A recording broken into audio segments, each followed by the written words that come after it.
que van a debatir ahora mismo en esta mesa. Vamos a tener a Heriberto Benítez, él es candidato a diputado con el número 5 por Cooperación Popular.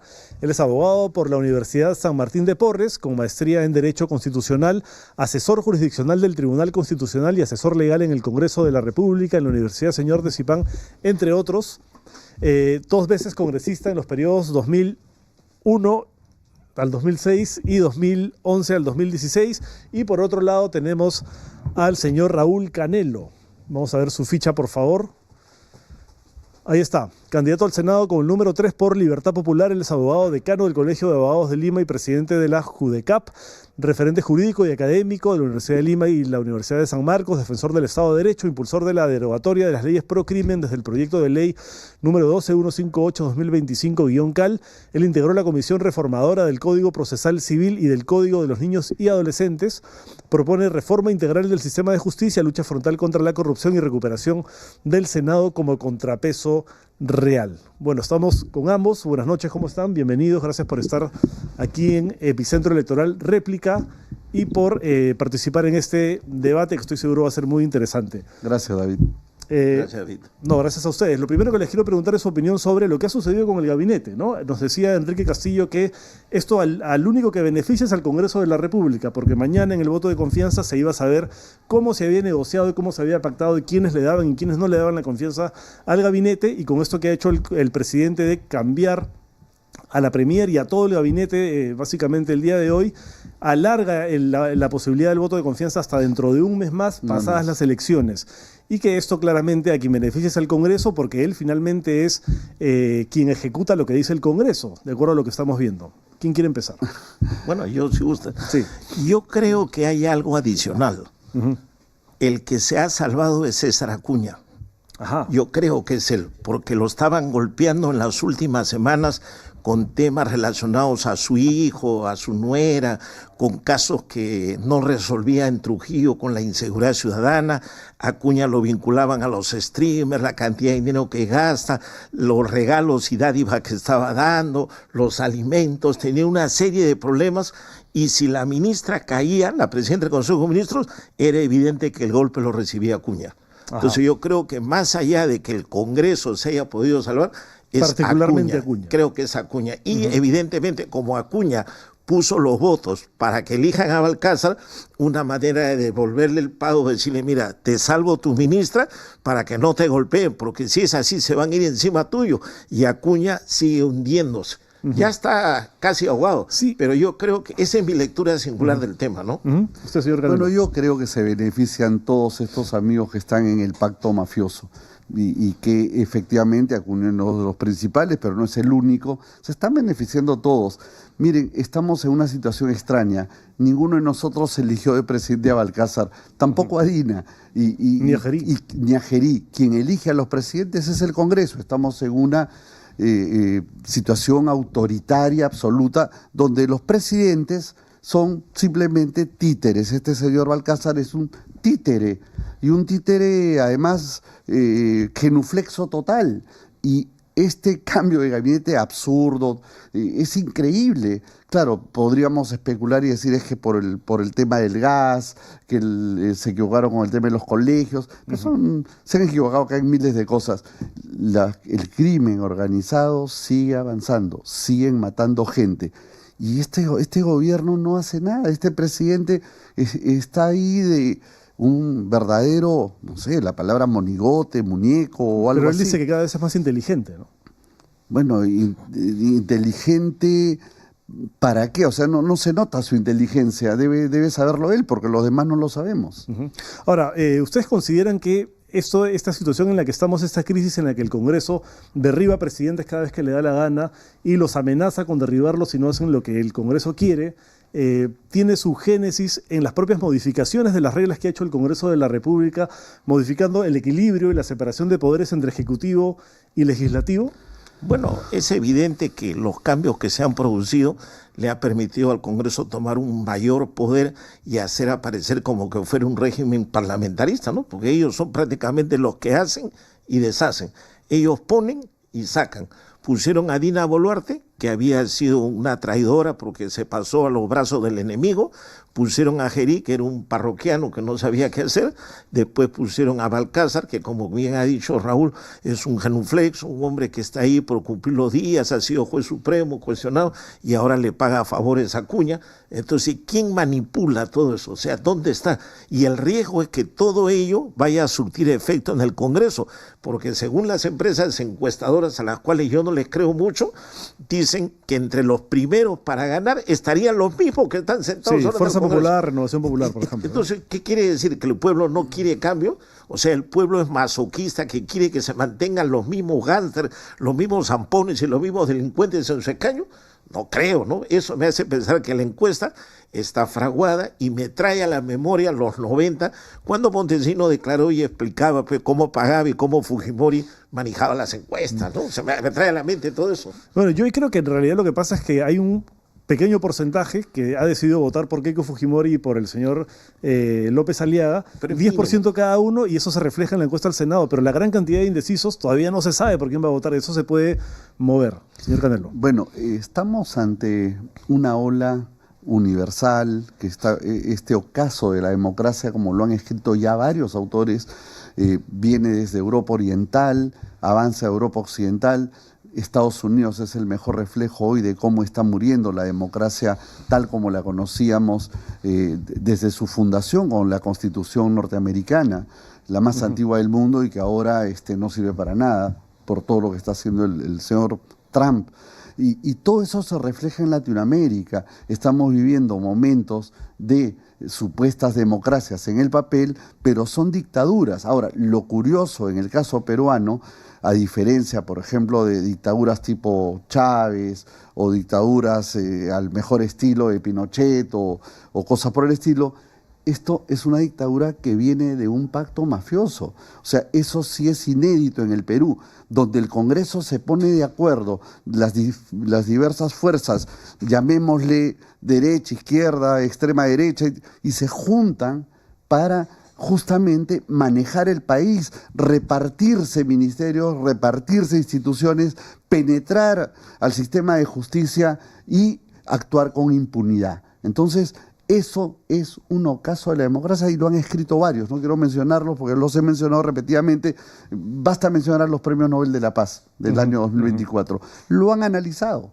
o sea, esto no es nuevo, esto es consecuencia de la bravuconada, del insulto, de la prepotencia, porque ya lo hemos visto, si nosotros cuestionamos, y me ha pasado desde mi función en el colegio o como simple abogado, cuestionar a los políticos, te van a responder, te van a insultar, no es que hay un debate de ideas, no es un debate de ciencia, aquí lo que hay es prepotencia, maltrato, insulto, te van a denostar, te van a desprestigiar, eso es lo que hay.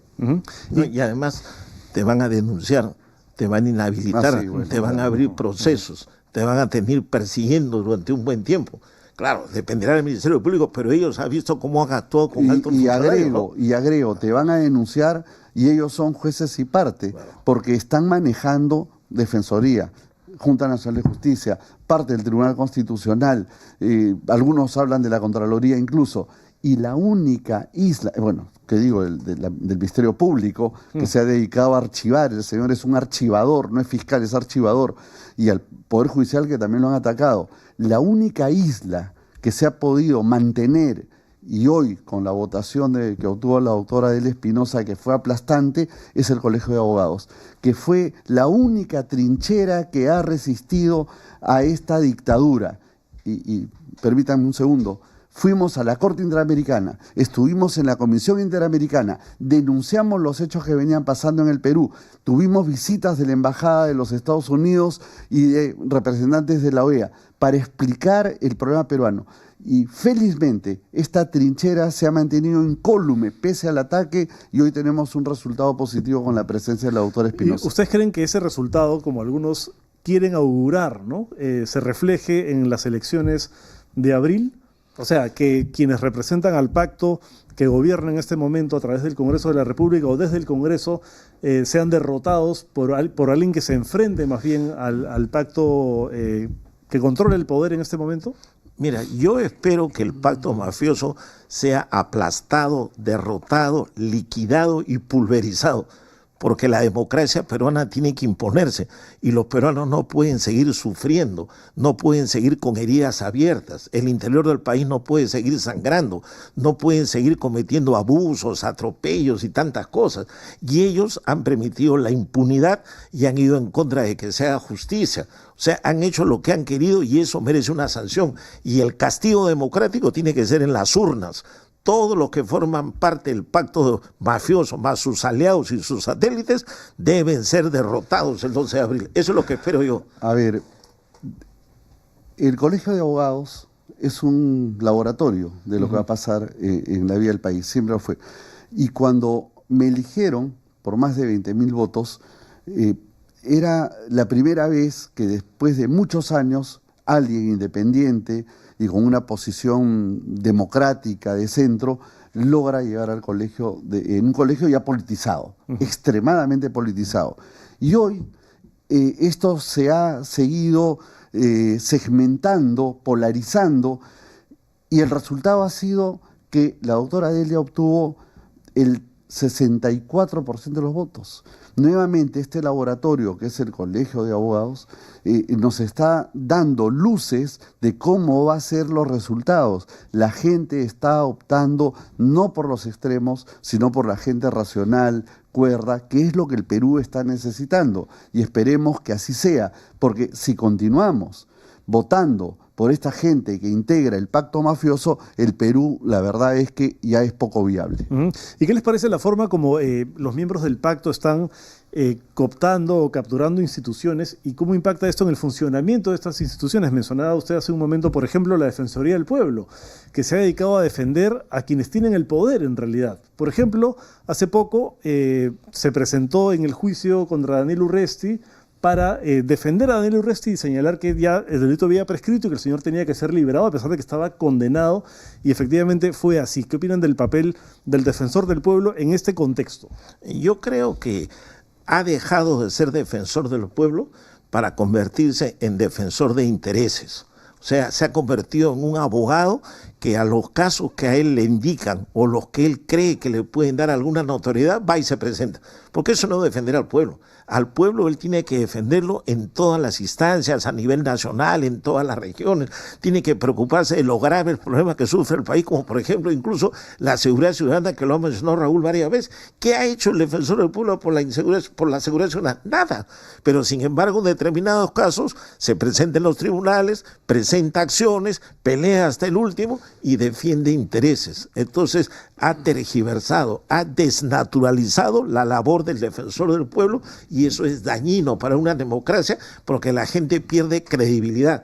Esperemos que el nuevo Congreso sepa elegir a un verdadero defensor del pueblo que esté a la altura de lo que reclama el país, ¿no?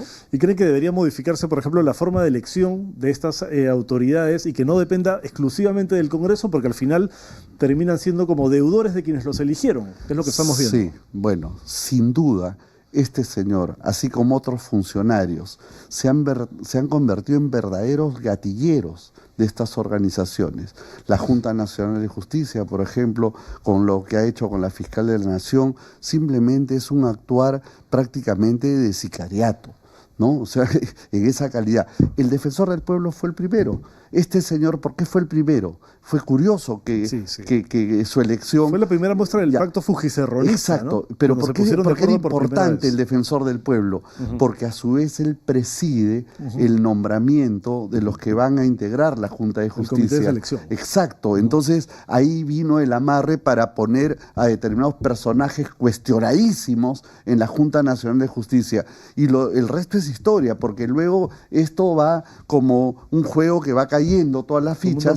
Un dominó, exacto, y con eso logran tener todo el poder. Bueno, tienen el Ejecutivo, tienen el Ministerio, siguen, ¿no? Porque acaban de dar una ley, este señor impresentable desde el Congreso, Rospigliosi, está anunciando con bombos y platillos una ley donde le resta funciones a la Fiscalía y le da funciones a la Policía. Una ley presentada por el propio fiscal de la Nación actual. Exacto, y claro, muy convenientemente, porque quien maneja desde el gobierno, el Ministerio del Interior maneja la policía. Claro. Entonces, esta policía se va a convertir en una policía represiva de la vía política nacional. Eso está por descontado. Además, apañadora de todo lo que ha significado estos crímenes que hubieron frente a las protestas, porque el peruano tiene derecho a protestar, pero no que lo maten. Así es. Tal vez quieren hacer una especie de Gestapo, ¿no? Con esos ideales fascistoides que tienen algunos, quieren constituir una policía que se encargue de repente a perseguir al adversario. Entonces le quitan atribuciones al Ministerio Público, te arman todo un muñeco, lo preparan perfecto, lo exponen al público, lo presentan y después la gente está convencida de que es el famoso Lofer, ¿no? Que viene a Argentina, que es la persecución. Es probable, porque de los fujimoristas yo puedo pensar cualquier cosa. Son negativos, son nefastos, hacen daño a la democracia y, bueno, cualquier cosa que salga de ahí es peligrosa y hay que advertirla, ¿no? Bueno, yo estoy extrañando al Heriberto Benítez con sus gatos cuando fue al Poder Judicial. Bueno, pero viste que tus gatos no fueron suficientes.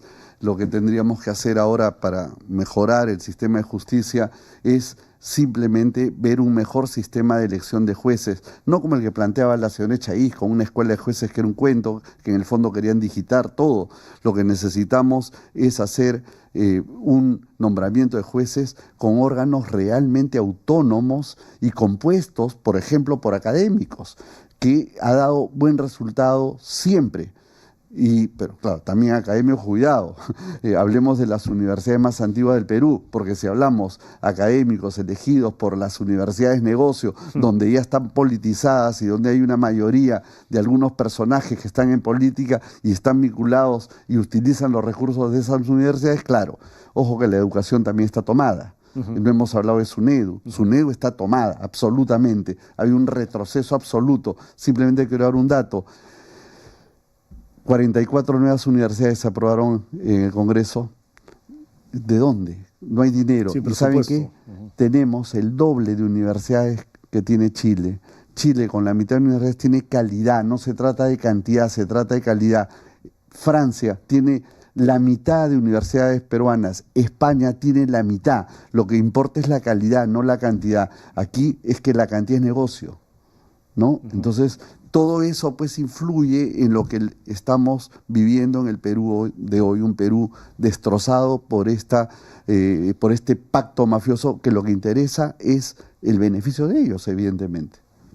Ahora, otra institución que también está, digamos, en tela de juicio, ¿no?, es el Tribunal Constitucional. Usted es asesor del Tribunal Constitucional, sí, que ahora está siendo muy cuestionado por esta resolución que ya tendrían lista para anular la prisión preventiva de Vladimir Cerrón. Además, le dieron audiencia con una rapidez inusitada, ¿no? Una audiencia express, cuando la mayoría de casos demoran meses o más de un año. En menos de un mes ya tenía audiencia Cerrón. ¿Ustedes consideran que el Tribunal Constitucional ha sido capturado por el pacto también? Usted, que es asesor del Tribunal Constitucional. Mira, yo lo que veo es que la presidenta del tribunal ha tenido una reacción para abrir una investigación y poder detectar qué ha pasado en el caso de Vladimir Cerrón, porque lamentablemente la imagen que ha ocasionado es que se ha hecho un trámite muy apurado, a pesar que la ley, si no me equivoco, establece que los habeas corpus que llegan al tribunal deben ser resueltos en 10 días. O sea, a pesar que dice eso, porque se supone que son acciones rápidas, sumarias, breves, y además el apuro de la víctima, entre comillas, porque el proceso electoral terminaba. Podría ser una justificación teórica, pero a pesar de eso, la presidenta del tribunal ha abierto una investigación y ha dicho, ese tema no se va a tocar hasta que no termine la investigación. Bueno, o sea, van a revisar la celeridad, ¿no? La rapidez. Claro, y van a ver, y me parece una reacción interesante, ¿no? Porque otros tribunales constitucionales que habían, pues no revisaban nada y resolvían lo que querían. Acuérdate, la reelección, que hasta le permitían que trabaje. Acá estás encontrando un tribunal que, si aparece algo que la opinión pública o los medios de comunicación lo cuestionan, al menos hay una reacción, ¿no? Se dice, a ver, vamos a ver esto, ¿qué ha pasado? Pero bueno, primero tiene que haber un cuestionamiento de la opinión pública, porque si no lo hubiera, no pasaría nada tampoco, pero ¿no? En muchos casos en el Perú funcionan, los congresos también, los fiscales intervienen. ¿Por qué? Porque la noticia crímenes, o sea, como el programa tuyo lo dijo, o sea, en Epicentro dijeron algo, la República publicó algo, recién el fiscal va a ver, si no, no va. Eso es lo que se ha hecho daño, y los fiscales y las autoridades han esperado que la gente diga. Ellos están sentados, hasta los de turno que pueden actuar de oficio, o los de prevención del delito que deberían salir, están en su escritorio. Pero esa es una práctica que, a pesar de que es usual, como usted dice, no está bien, no es correcta. Claro, mira, no debería ser así.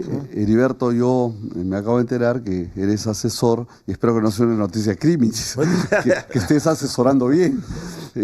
Pero yo creo que te faltaron los gatos ahí, porque en el Tribunal Constitucional se están cocinando situaciones realmente extremas. Todo este tema, por ejemplo, de los crímenes de lesa humanidad, el tema de la prescripción y cosas por ahí, algún acierto, pero extraño. Y realmente el Tribunal Constitucional deja mucho que desear. Incluso, por ejemplo, en los temas del FONAVI, hemos estado con los amigos fonavistas, han ido en contra del FONAVI repetidas veces. Entonces, yo creo que ahí, si tú estás en esa posibilidad de asesorar, por favor, asesóralos bien, que no discriminen. ¿Cómo van a resolver pasándose por encima de la cola el caso del amigo Cerrón, y después con todo esparpajo dicen, no, es que hemos decidido darle prioridad a los casos políticos? Señores, hay gente que está purgando carcelería abusivamente. Eso es prioritario. ¿Cómo le vamos a dar prioridad pues a un señor Cerrón que a todas luces ha cometido delito, es un condenado, tiene procesos, ahora está por prisión preventiva? Pero en fin, es la sinrazón. Yo te pediría que le traslades la preocupación de los ciudadanos en tu condición de asesor al Tribunal Constitucional. Y no te olvides de tus gatos, lleva tus gatos. Lo recogeré en tu condición todavía de decano del Colegio de Abogados de Lima, como soy miembro de la orden, y correré traslado de tu inquietud, no te preocupes. Pero no te olvides de tus gatos. No, sí, los gatos. Imagínate, esa vez que lo llevé me costó una querella. Porque Alejandro Rodríguez Medrano, que en esa época era el que controlaba el Poder, me presentó una denuncia, pues dice de la Corte Superior, que había difamado al llevar gatos que supuestamente iban a capturar a los pericotes, y él decía que en el Poder Judicial no había pericotes. Era una difamación. Me presentó una denuncia y felizmente la archivaron. Pero mira todo lo que había que soportar en esa época. Yo también he sido, como Raúl, cuando él ha sido decano, yo he sido miembro de la Junta Directiva del colegio y de abogados, y nos tocó enfrentarnos con Fujimori en épocas más difíciles. Bueno, pero ¿no? Te equivocaste, pues, porque no habían pericotes. No habían ladrones, había gente sinvergüenza. Pero el pericote simboliza al ladrón, pues, o sea, tú llevas un gato para que lo capture. Incluso la idea era soltar a los gatos en los pasos perdidos del Palacio de Justicia para que ellos corran y lo busquen donde están. Pero la policía nos impidió entrar, imagínate.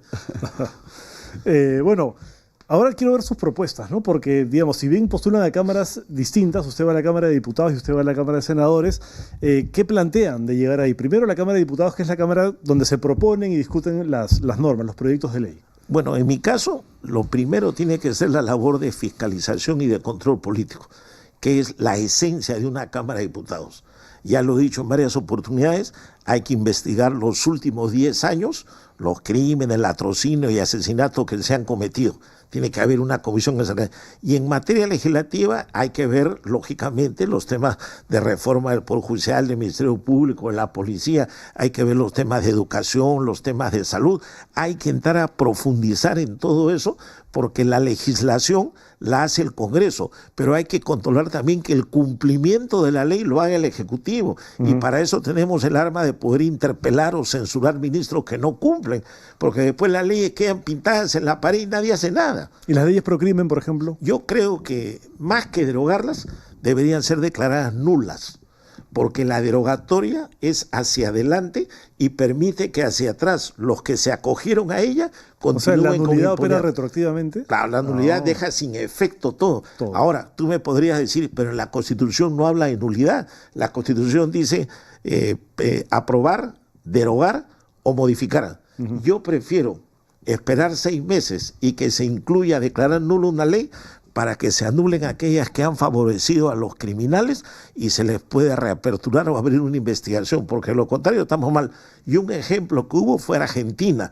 Argentina declaró nula las leyes de amnistía y ordenó la persecución de los violadores a derechos humanos, los dictadores de esa época. O sea, hay antecedentes. Es cuestión de evaluarlo en el Perú y proponer que se puedan declarar, claro, no todas las leyes, ciertas leyes que tengan que ver con temas de derechos humanos o con impunidad o con imprescriptibilidad de crímenes de lesa humanidad. No, creo que esa sería una fórmula interesante que tal vez Raúl en el Senado nos pueda ayudar, porque yo sé que le va a salir senador. Ahora usted que está que postula la otra cámara, ¿no? La cámara que finalmente es la que corta el jamón. Yo tendría que esperar que Heriberto nos presente los proyectos de ley y yo le pediría, cuando ustedes ahí, primero la derogación de las leyes pro crimen, luego una ley para incrementar a cadena perpetua los casos de corrupción de funcionarios públicos, que tanto daño nos hacen. Pero más allá de modificar las leyes y más allá de la discusión de derogar o anular, yo entiendo, anular funcionó, claro, en Argentina porque eran leyes de lesa humanidad, no tenían sentido y anulación va.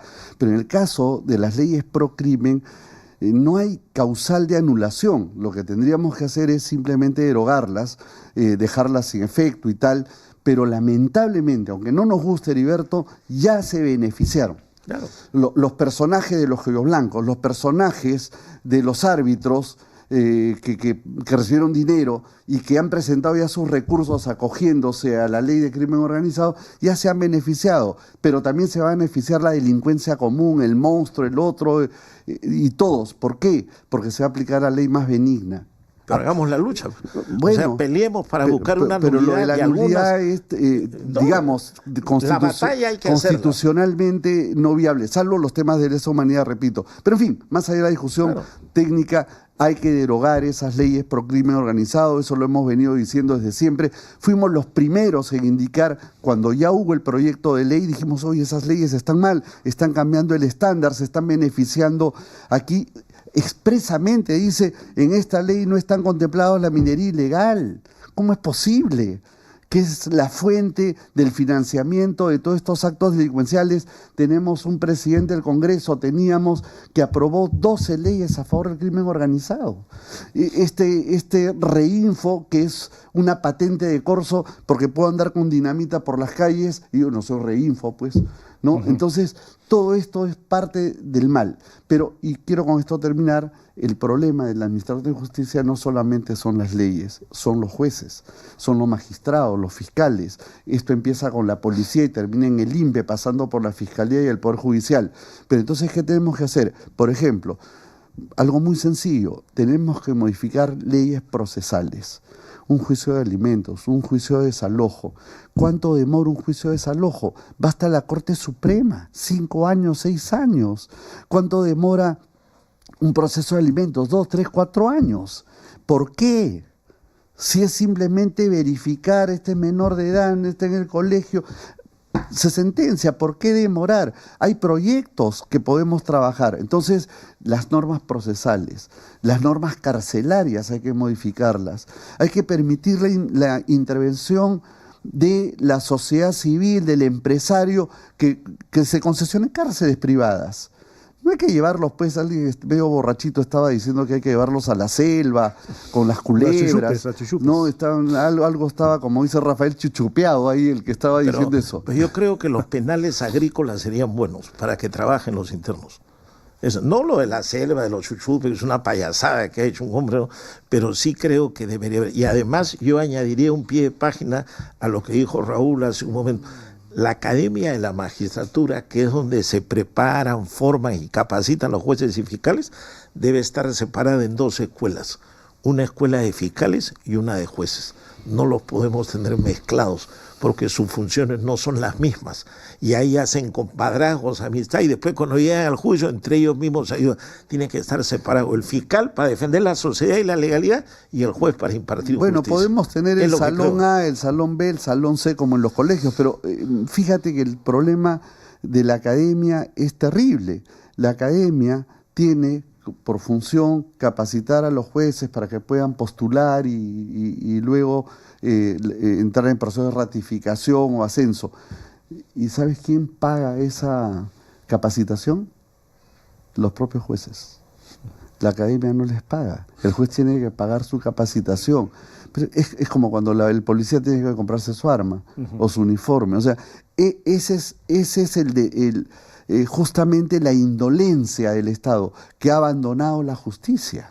Porque el que tiene no va al juez, el que tiene va al árbitro, ¿cierto? Pero la abandona para no tener jueces titulares ni fiscales y llenarlo de provisionales. No, bueno, tenemos 60% de provisionalidad y eso es la fuente de la corruptela, porque al provisional no es que entró calificado a través de un examen, el provisional es el de la Corte Superior o lo pone a dedo, ¿no? Entonces ya ese es un juez, digamos, que depende, porque claro, si yo te pongo a dedo a ti y al final te pido un favorcito, me lo tienes que hacer, porque si no te saco, o sea, no hay estabilidad que es propio de una justicia independiente. ¿Y usted qué opina sobre la ley o sobre las ampliaciones consecutivas del Reinfo que ha mencionado el señor Canelo? Yo creo que el Reinfo, en primer lugar, hay que hacer por lo menos por un año, no solo una encuesta, sino una estadística y tratar de reforzarlo un poco y después desaparecerlo.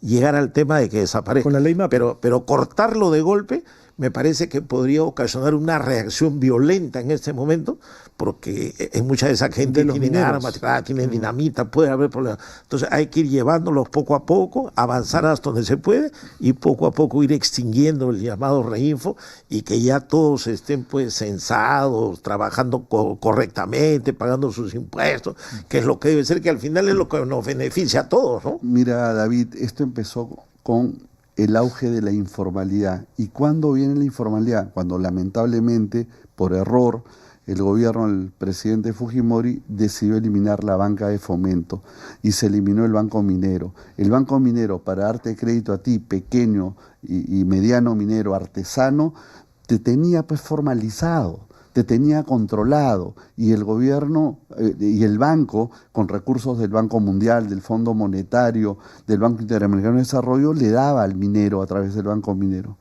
Hoy, eso no, al eliminarse la banca de fomento, entonces tenías que recurrir a la banca privada, pero los intereses no son propios para esta función.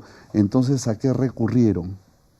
¿Quién dio el capital para que puedan trabajar los mineros ilegales, compren su maquinaria, sus enseres, etcétera, aparejos? El narcotráfico. Claro, el crimen organizado. El narcotráfico. Y de ahí el narcotráfico se dio cuenta que más rentable es la minería ilegal que el narcotráfico. Y entonces eso ha perjudicado a los artesanos mineros tradicionales, porque no todos son, o sea, el informal no significa que sea delincuente, pero los hay. Entonces, claro, puede ser 1 año, 2 años, no lo sé, pero justo Rafael Belaúnde, el candidato de mi partido, es un experto en esta materia, y creo que en el partido hay planes muy concretos para lograr formalizar el tema minero. Ahora, con respecto a la ley APSI, ¿no?, que se ha creado esta forma de regulación que obliga a las organizaciones que reciben dinero de la cooperación internacional a prácticamente pedirle permiso al gobierno para investigarlo, por ejemplo, o para cuestionar políticas públicas del propio Estado, y que además pretende impedir que estas organizaciones defiendan a las víctimas del propio Estado ante tribunales tanto internos como internacionales. ¿Qué opinan de ese tema? Yo creo que ese cambio que hicieron fue negativo, porque produjo una reducción del trabajo de muchas ONGs y el abandono de muchas personas que sin recursos podían acudir para que los ayuden, los apoyen y puedan obtener justicia o una reparación civil por un daño causado. Ahora el Estado ha mezclado, les quería cobrar impuestos, los quería controlar, los quería uniformizar, y eso pues ha causado un serio perjuicio porque han dejado en indefensión a muchas personas. Mira, David, esto es un despropósito, esto es un acto simplemente de dictadura, porque va en contra de la libertad de expresión, va en contra de la libertad de asociación, va en contra de la posibilidad de defender derechos fundamentales de ciudadanos pobres, de aquellos que han sido, por ejemplo, maltratados, aquellos que de todas formas se les ha violado los derechos humanos. Y entonces se dice: la ONG que recibe cooperación internacional no puede demandar al Estado peruano. Y si mi función es defender la salud de los más pobres, las cocinas populares, y no se les dan los recursos, y quiero denunciar al Estado peruano, no puedo. Entonces es una ley mordaza. Que promueve la impunidad. Y promueve la impunidad, pero claro, justamente es la dictadura. No quiero que me critiquen, no quiero que las ONG, que normalmente trabajan, establecen, investigan, que llenan vacíos que el Estado deja, ¿no? Exacto. Entonces, no solamente es un tema del derecho al trabajo, que todo el mundo tiene derecho a desarrollarse, sino lo más grave es la represión. Se corta la libertad de expresión, se corta la posibilidad de accionar contra el propio Estado, y entonces nosotros hemos sido muy críticos de esa ley, y justamente con la presidenta de la Corte Interamericana dimos cuenta de esta situación. Luego, a raíz de eso, nos llamó la Comisión Interamericana de Derechos Humanos en una audiencia para que explicáramos lo que está pasando en Perú, y evidentemente explicamos con todo detalle lo que significa esta ley APSI, que debe derogarse. Por favor, señor diputado, cuando usted llegue al Congreso, nos envíe el proyecto y nosotros... Creo que es el compromiso de ambos aquí ante la opinión sí, pública. Sin duda, sin duda. Sí.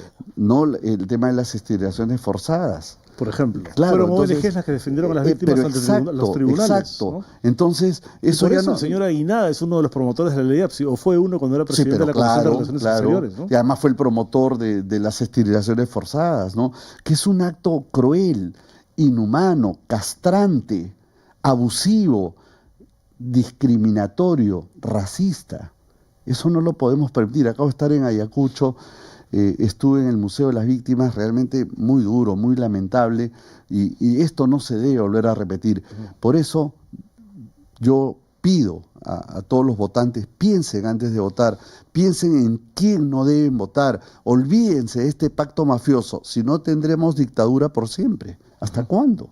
Es el trayecto, el mapa, la ruta que ha trazado el señor Montesinos, que era justamente lo que está haciendo ahora. Oye, además, casi todos los casos de violación a derechos humanos que llegaron al sistema interamericano eran promovidos por organizaciones no gubernamentales, claro, sean nacionales, apoyados por extranjeros, y ganaban y demostraban el crimen que se había cometido o el delito, y había que hacer reparación. Por eso es que viene también el ataque al sistema interamericano. Pero con mentiras, ¿no? De que liberan delincuentes, claro, que han liberado terroristas, sí, y que no permiten luchar contra la inseguridad ciudadana. Un día fui a una radio religiosa y me dijeron, hay que salirnos de la corte porque están a favor del aborto, han resuelto...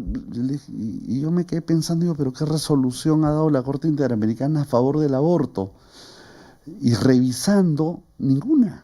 Lo que ha hecho es una ley a favor del aborto terapéutico, que el Perú ha regulado desde los años 50. Ya, una pregunta sobre ese tema. Aborto terapéutico en casos de violación sexual, en menores de edad, ¿a favor o en contra? Yo creo que el aborto terapéutico debe mantenerse. Pero existe actualmente, pero no se está aplicando en violaciones sexuales a menores de edad. Claro, es necesario regularlo específicamente. Esto es una variable, es el aborto sentimental. Y yo creo que debe quedar en el fuero de esa persona y de la familia la decisión. Nosotros no tendríamos por qué intervenir ahí. ¿Pero debe estar penalizado? No, no debería estar penalizado. Porque mandan a la cárcel a quien... Claro, ¿cómo va a tener patente, latente, toda su vida, una joven que ha sido violada y producto de la violación tiene un niño? O sea, ¿qué relación de cariño, sentimiento? Está mirando a un niño, pero está mirando también al hijo del violador. Es que no tiene sentido. Sí, hay una lección que nos dio la Comisión de la Verdad, porque recuerdo que en una de las audiencias que realizaba se presentó una señora ayacuchana, creo era, que había sido violada por varios militares, y ella salió, relató que la habían violado, que había tenido un hijo y que hoy en día ese hijo era lo que ella más amaba y que el hijo le había demostrado el más grande amor que podía tener un hijo hacia una madre, a pesar que era producto de una violación. Entonces eso te hacía reflexionar, ¿no? Porque una cosa es recordar, como dices tú, la dureza y la crudeza de haber cometido una violación, y otra cosa es después cuando el niño va creciendo y se va identificando con la madre y van haciendo un tipo de amor que tal vez el origen no era posible, pero yo lo vi en testimonio de la Comisión de la Verdad y me quedé impactado. Pero despenalizar el aborto terapéutico en esos casos específicos no obliga a nadie a abortar, solamente da la posibilidad de que la mujer decida. Exacto. ¿No? Pero cuando le pones la posibilidad es más fácil. Y finalmente esto determina una familia desajustada. O sea, y lo digo como abogado experto en temas de familia, fui uno de los autores del Código de Niños y Adolescentes del Perú, y esto no puede ser. Mira, se ha normalizado la violación de menores. Este señor ministro inefable, Quero, un tipo inconsistente total, yo no sé si tiene un nivel de madurez suficiente, cuando hubo la violación de las niñas aguajunas, que dijo, bueno, es una práctica cultural, eso es normalizar la violación, pero ahí no queda. Este señor fiscal interino ha desactivado los equipos de fiscales que estaban luchando contra la violación de estas niñas aguajunas. Es que no importa. Al Perú, al Estado no le importa esta situación, hay indolencia. Nosotros justamente creemos nuevamente que debe desterrarse a este tipo de políticos que le hacen daño al país.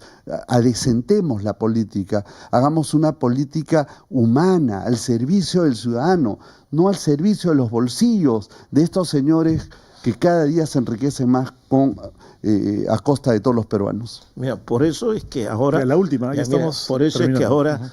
Para muchos, nuestra democracia se ha convertido en una caquistocracia, el gobierno de los peores, de los más nefastos, de los podridos, de los inservibles, del pacto mafioso. Nos han llevado a eso.